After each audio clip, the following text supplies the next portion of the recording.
Hi, and welcome to Retro Decade. If you've watched this channel for a while, you probably know that I like to buy broken electronics, work on them, fix them up, and then resell them for profit. If that sort of thing bothers you, well, too bad. Anyway, today I thought I'd give away one of my little secrets, which is the Magnavox DV220MW9.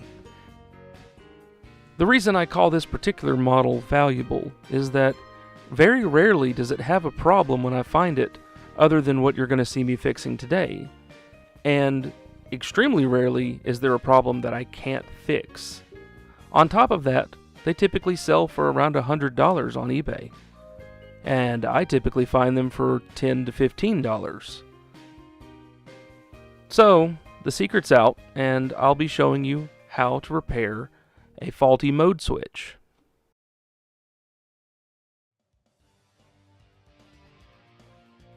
I adore these. When I find these anywhere, I pick them up if they're a price that I can tolerate. This one was the closest I've ever gotten to not being a price that I can tolerate. I paid $25 whole for this one. It did come with the remote though, and I did power it on first to make sure that it at least powers on. What I'm saying is that as a eBay reseller, I actually take a different path than many resellers. I like to buy things, electronics mainly, that are in need of service, so that I can then service them, get them working again properly, and then sell them. And the reason I like that, well, a few things. Number one, I like to work on stuff, if you can't tell by visiting the rest of my channel. But number two, it means that I typically get things a whole lot cheaper than this. I typically pay $5 to $10 for a VCR, to sometimes $15 if it's a VCR DVD combo that's going to be, have a little more value to it. Sure. But here's the thing you need to know before you go like, okay, well, wait, he makes a ton of money on these, so I should just go buy them immediately. Sure, if you're willing to fix it. Otherwise, you're not going to make the money I make. Because none of these work. That's the first thing you need to know. None of these just work out of the box. And just for fun, because I like to be my own punching bag sometimes, why don't I see if this one's going to automatically work? Because even if it does, I'm still going to service it. But I bet you it doesn't. Looks like we got a freebie DVD in there too. Power on. Let's see. My predictions are either it's going to turn off after I put a tape in it, or it will eat the tape, or it will spit the tape immediately back out.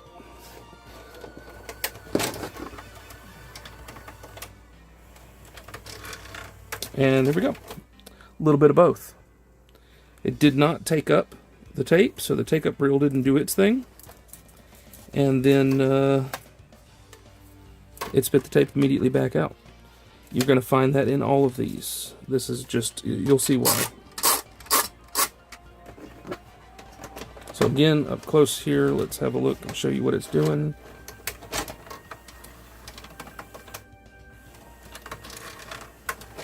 And then it just says, nope, don't want to work with it. Extremely common. Now, before I get any further in this, it's incredibly rare that the DVD player doesn't work. As a matter of fact, it's acting much like it's playing the DVD currently. I am going to hook this up to my little Sony Trinitron over there. Takes a minute for this little Trinitron to kick on, but there we go. Was it fun? Oh my goodness. So anyway, yeah, DVD working great. That's step one. Okay, so let's get our DVD out and see if our drive opens. I think this one's all gear-based, so I almost never see a bad belt in this, but we got the Great Pumpkin Charlie Brown for free. And you know what? I'm going to give that to my daughter. She would probably enjoy watching that. Cool. So we want to power it down because we already know we're tearing this thing down. Okay.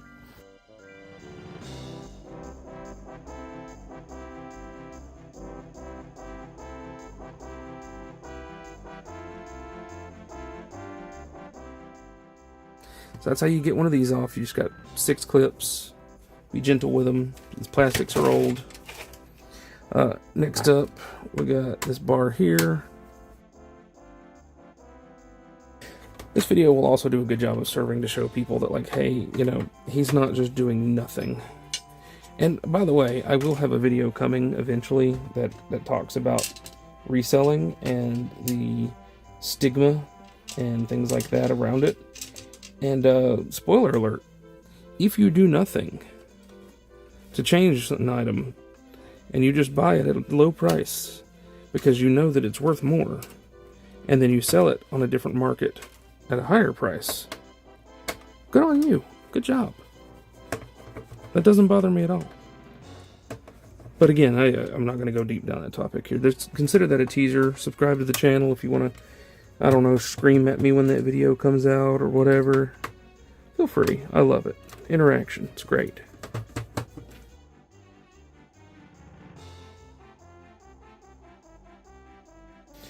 And to show you just how many times I've worked on this model, I know that this ribbon and this ribbon are fine. I don't care about them. They're not going to grab because they are part of the unit here. See, they go all the way around back here. So, you know, this is a good opportunity to clean your laser if you decide it needs a clean. I'll do that later. Right now I'm focused on disassembly.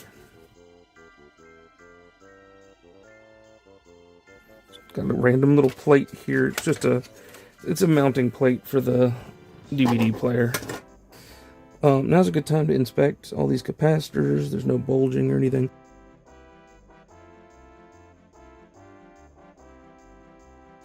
Come on, let her go. That guy just flips around here and just hangs out. This guy over here, same game.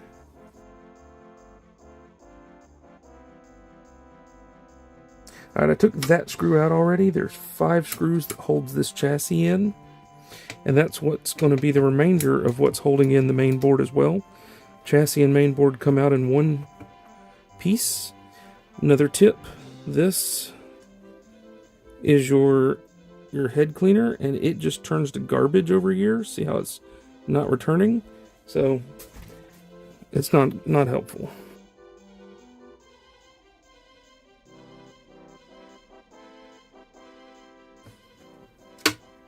So the five screws that are on this, they're all these dome-shaped little screws here. If you see them, let's see if it'll focus. Focus. You can do it. Close enough. This right here has got to come out. So that's one screw. Come on, magnet. And there's another one down here. 2 screws, and this whole little piece here comes off. And of course, since I have this on camera, it's not going to go terribly smoothly. Oh, remember to pull these out of the back, or you just have a hard time.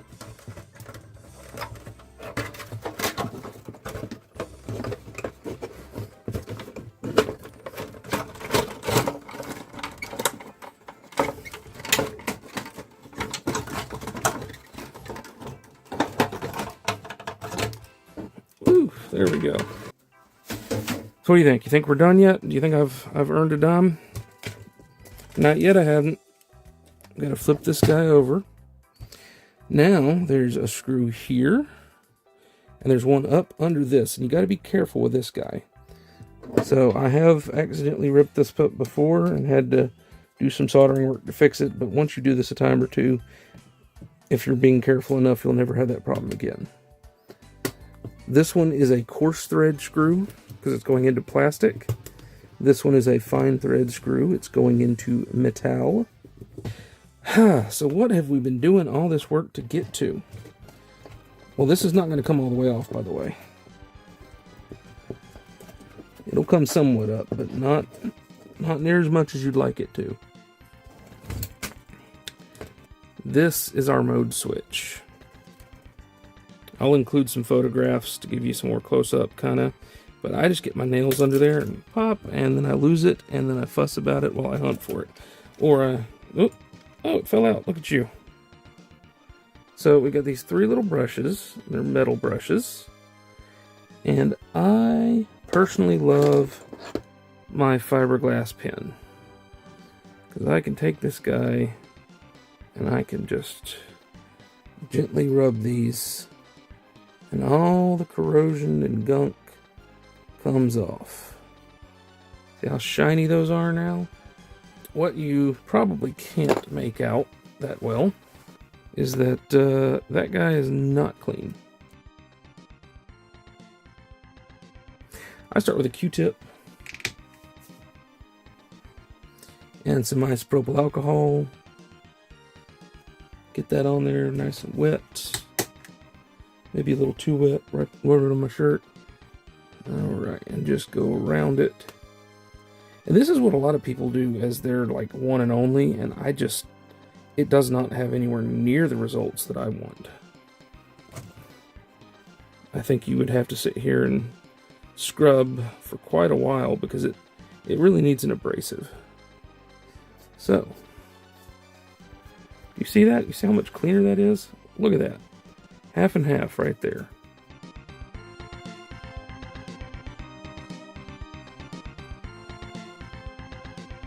There we go.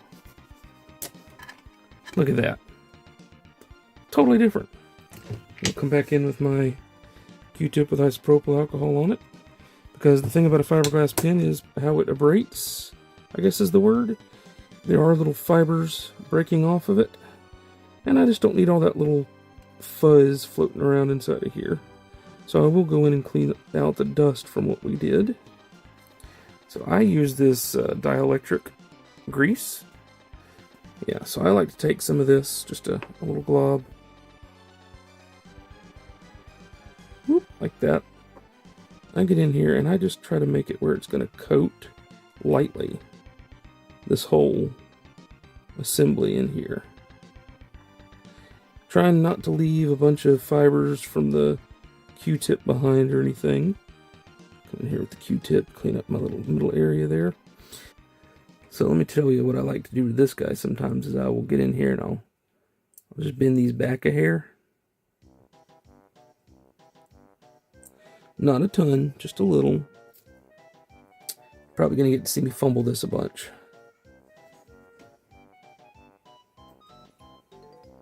Nope, we got it on there. Pop. Pointer down. That is how I clean a mode switch. While you're in here, you can do some stuff like this little LED back here that's an infrared. You can give it a quick wipe just to make sure there's not a big wad of dust on top of it or anything, but that's not necessary. When you're trying to put this back together, see this dot here? You want that to come up through it. Whoop! Another important thing, if you're trying to do this, is you want to look into this hole here and see. There we go. You can see that that little finger that sticks up is inside of a hole. See that? So that's how we know we got that in the right place.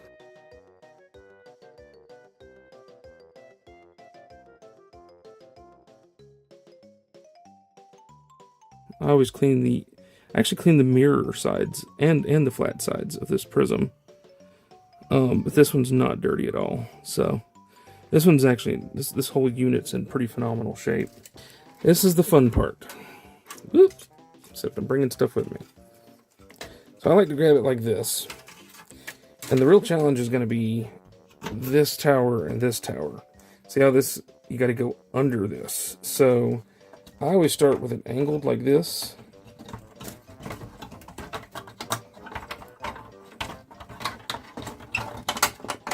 And really just be patient. Just be very patient.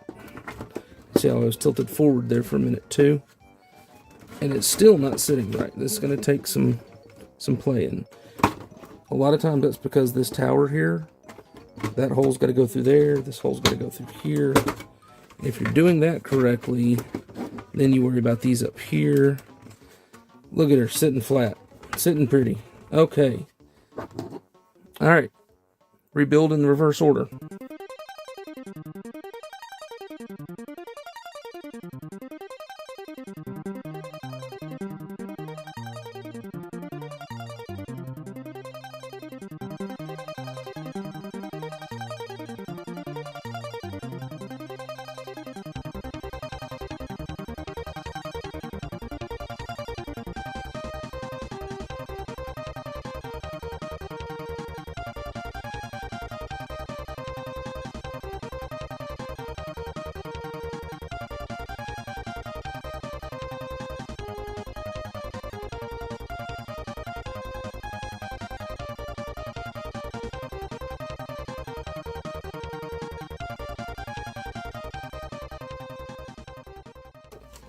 See how this is going to go in there? Look, if this is getting on your nerves, a special trick you can do. A simple trick. Let's just take this off.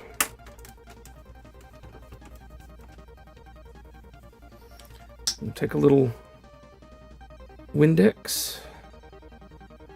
I use that as kind of my APC, all-purpose cleaner. Don't get it too wet.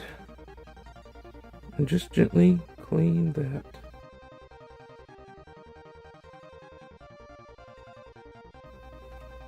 Anyway, now, where was I? Oh yeah, we took this off. Why did we take this off? Because if you can get a thumb above it and below it, this just goes like butter. Boom, she's in. So much better. Sometimes it's worth it to remove something just to do it correctly. And there's an equivalent same thing on the bottom here.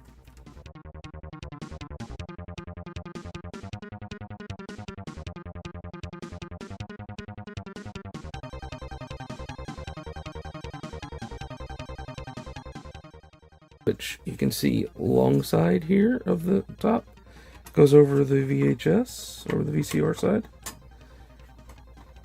It's always fun to try to get this to line up right, but you'll know when it does.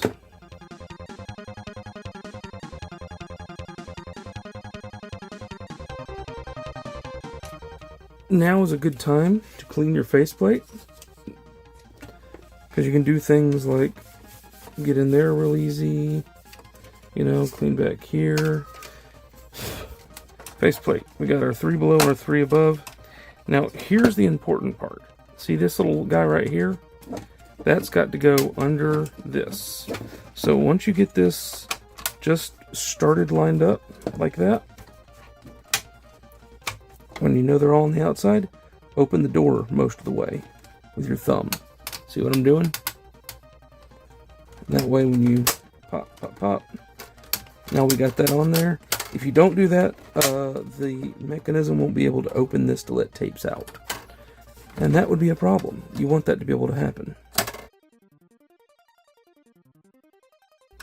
Give it power. Okay. Give it tape.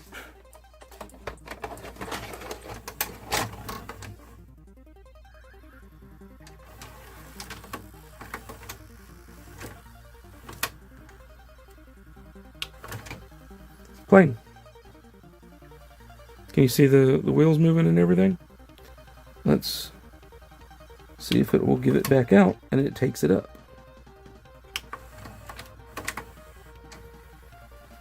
That was the wrong button. I mean eject. See, it drew it back in, so it didn't eat my tape. My tape is now happy. Okay. We can fast forward. Play. ABC Sunday. Lady and the Tramp. We can rewind.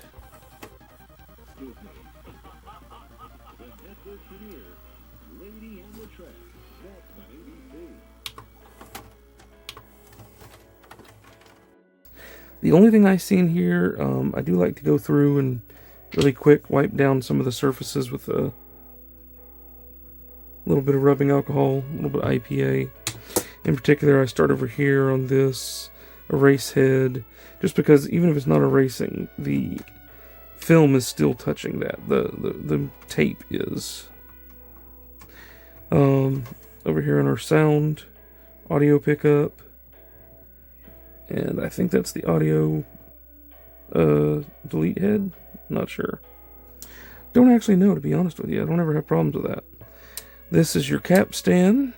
Again, this one's already impeccably clean. You're going to find some incredibly dirty ones.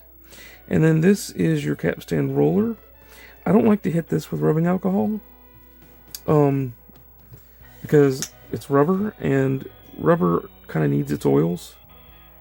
So I go with a more milder detergent. In this case, this is basically just Windex. And just give that a little wipe too. Again, this one's not dirty at all. So, I mean, look, nothing came off of that, really. This is a wad of white lithium grease. And be careful where you get it.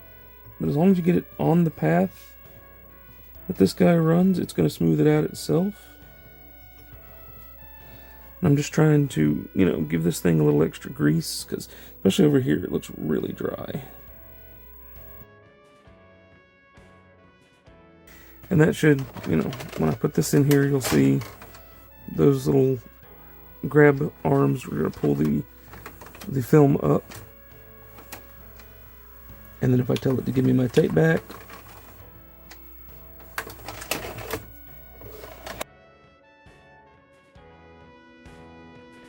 alright, and there you have it. So, as you can see, I'm a bit of a cleanaholic. I go a little overboard. But this is a really good overview of the simplest and most common problems for these and how to fix it. As you can see here, using my Flipwise app that I got from Justin Resells there, I've sold a lot of these.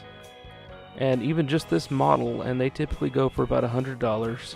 And full disclosure, before I even started filming this video, I listed it for $98, I think, and about 10 minutes later it sold, and it's already boxed and ready to go out tomorrow morning. So, there's my secret. Do with this information what you will. Until next time, have a great day.